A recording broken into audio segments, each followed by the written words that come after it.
the first segment, which is talking about Steph Curry and his sort of opinions on playing with the Golden State Warriors going into the future and just, things like that. I'm just going to go ahead and talk a little bit about that.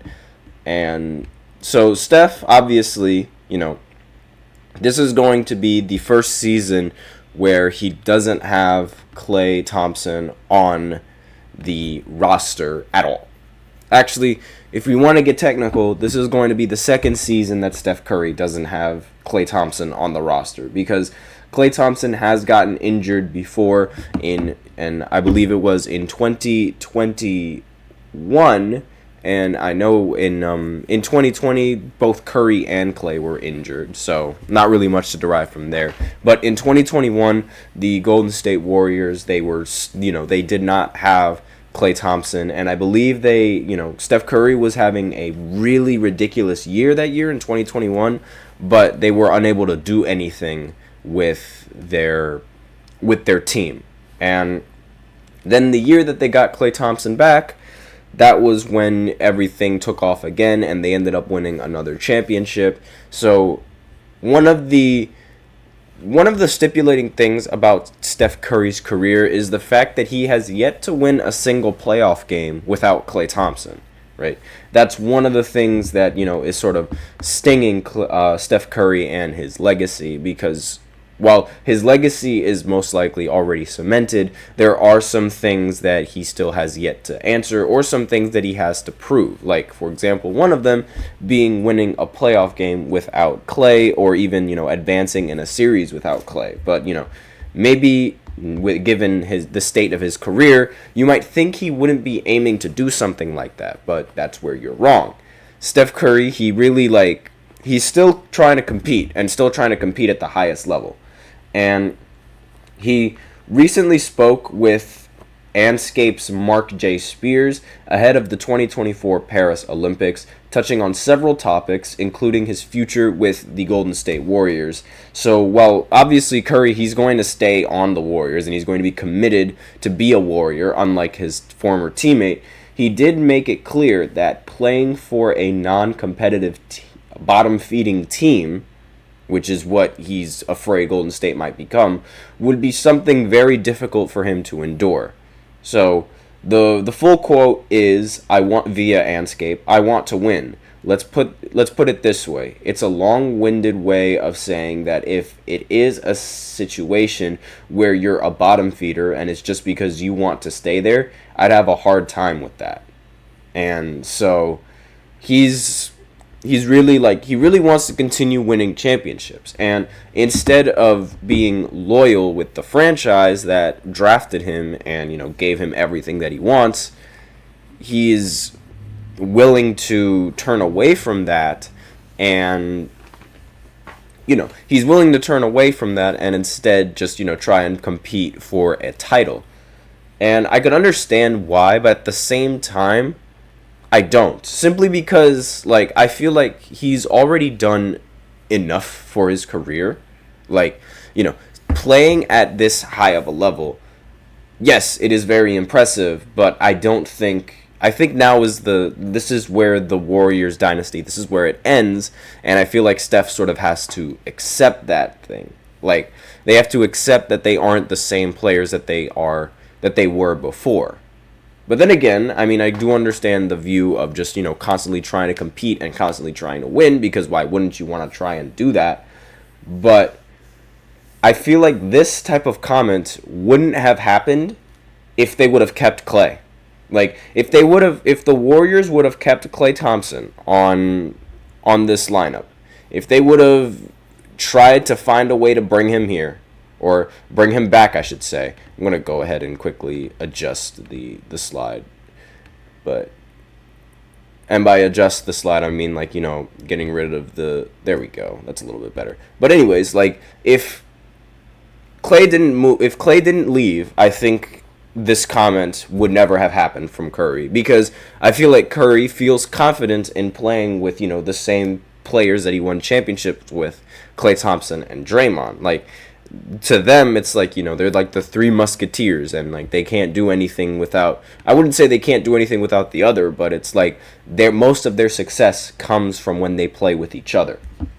Now, this stance is, it's consistent with Curry's comments throughout the offseason, and he emphasizes that he doesn't like see any scenario unfolding like that. His remarks serve as a stark reminder to the Warriors management not to take Curry's loyalty to the franchise for granted. So according to the article, they think that this is sort of like, Steph Curry just testing the front office and being like, I might be loyal to you, but if there is a better situation down the road for me, I am willing to take it.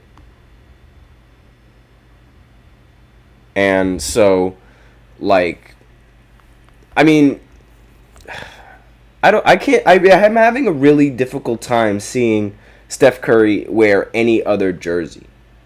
Like, I'm having a really difficult time with that.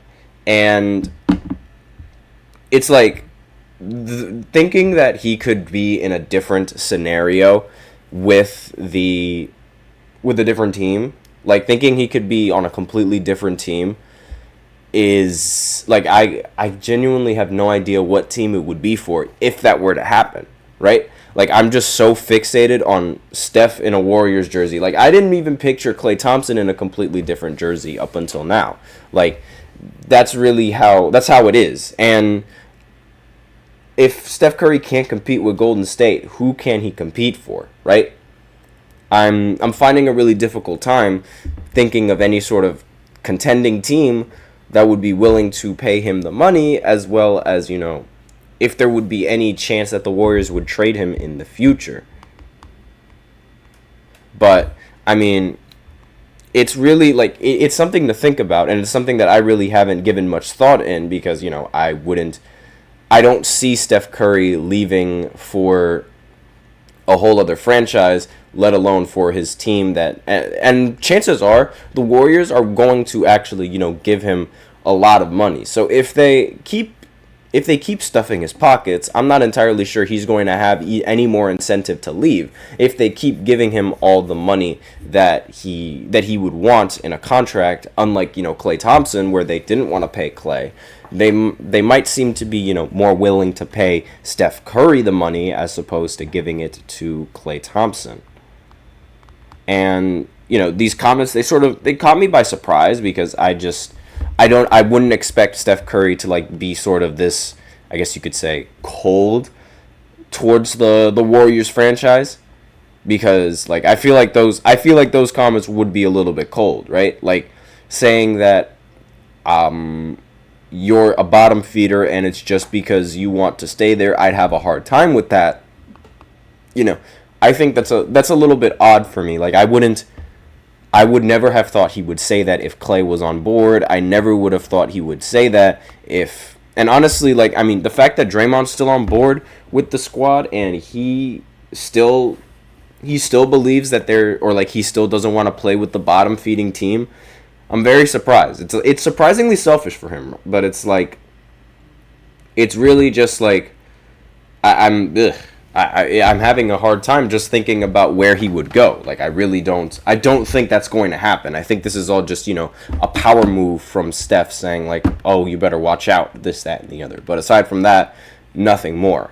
So with that, we are out of time for this first segment. So now I will go ahead and go into the second segment, where I talk about Carmelo Anthony and his comments about Jason Tatum. So I'll be right back after this short break. Be sure to stay tuned. I feel like I'm losing my mind. Is everybody in the world blind? Please, Lord, give me a sign, a sign.